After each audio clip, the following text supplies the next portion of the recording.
Je, umewahi kutazama movie ambayo aliyewekwa nyota wa mchezo anakufa na adui anabaki kama shujaa na nyota wa mchezo?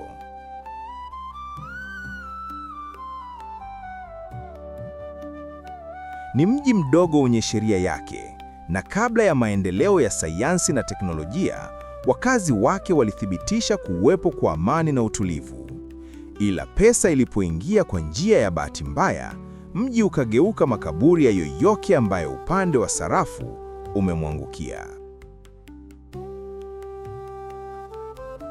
Aliyeanzisha varangati ni veteran mmoja, Llewellyn Moss. Huyo jamaa alikuwa mawindoni tu, anawinda zake mnyama wa kitoweo. Lakini kwa bahati ambayo si nzuri, bali ni mbaya, anakutana na tukio lililotokea usiku huo hadi alfajiri. Ilionyesha makundi mawili hatari yaliyogawana mji, yakiendesha biashara ya madawa ya kulevya pamoja na pesa. Lakini dili lilionekana kuingia dosari, kwani wahusika waligeukana na kuuana wote, kiasi cha hakuna aliyeondoka na madawa ya kulevya wala begi la pesa. Sasa mtaalamu Llewellyn anaipata pesa ya damu iliyotelekezwa bila kumjua mwenye mali. Anaondoka nayo na kwenda kuificha nyumbani. Ni tukio dogo tu, lakini malipo yake yanaipandisha movie kali iliyoibuka na tuzo ya Oscar 2008. Nyuma ya pesa kuna mhusika muhimu, Anton Chigurh, binadamu ambaye amezaliwa na maneno machache tu mdomoni, akili kubwa, maarifa ya kutosha na hisia zilizomwagika kama debe la mchele. Huyu muhuni ndiye ameipa hii movie tuzo. Jamaa anatembea na shotgun ya kuulia tembo ile, mtungi wa gesi pamoja na sarafu. Shotgun kazi yake mnaijua, na mtungi wa gesi kazi yake ni kuweka pressure kwenye kitasa ili kifunguke kwa haraka kama anafungua soda hivi.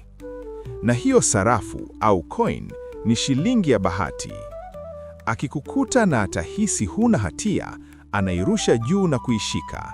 Hapo atakulazimisha kwa maneno machache uote kama ni kichwa au mkia. Majibu ni mawili tu, kichwa au mkia. Ukikosa anakuua, ukipata anakuacha. Usipotaja kabisa, anakuua. Mwanangu ana sensa moja hiyo, ambayo inaonyesha pesa zake zipo wapi. Kwa hiyo halali hasinzii, macho na barabara mpaka mpate Llewellyn, ambaye maisha yake yalibadilika na kuwa mkimbizi mwenye pesa na watu. Mara kadhaa walifumaniana kiakili sana, wakabutiana risasi za tumbo na mguu, lakini wakawa salama na bado wakaendelea kutafutana. Imesemekana kama String, Llewellyn angekuwa hadi leo, basi Anton angeendelea kumsakama mpaka apate mzigo wake, ambao unakadiriwa kuwa kama dola milioni 2 za Kimarekani. Tukio la star wa movie kuuawa halijaonyeshwa kwenye movie, ila picha ya ushahidi wa kuwa Anton alimuwahi na kumuua Llewellyn zinaonyeshwa.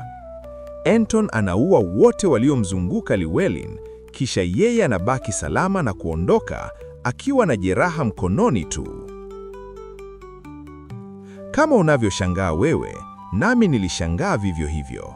Haiwezekani star tuliyemtegemea mchezoni toka movie inaanza afe bila kutarajia, kienyeji tu, na kisha adui akawa mshindi. Wazo hili katili na adimu ndilo lililoondoka na tuzo kadhaa duniani, ikiwemo Oscars 2008.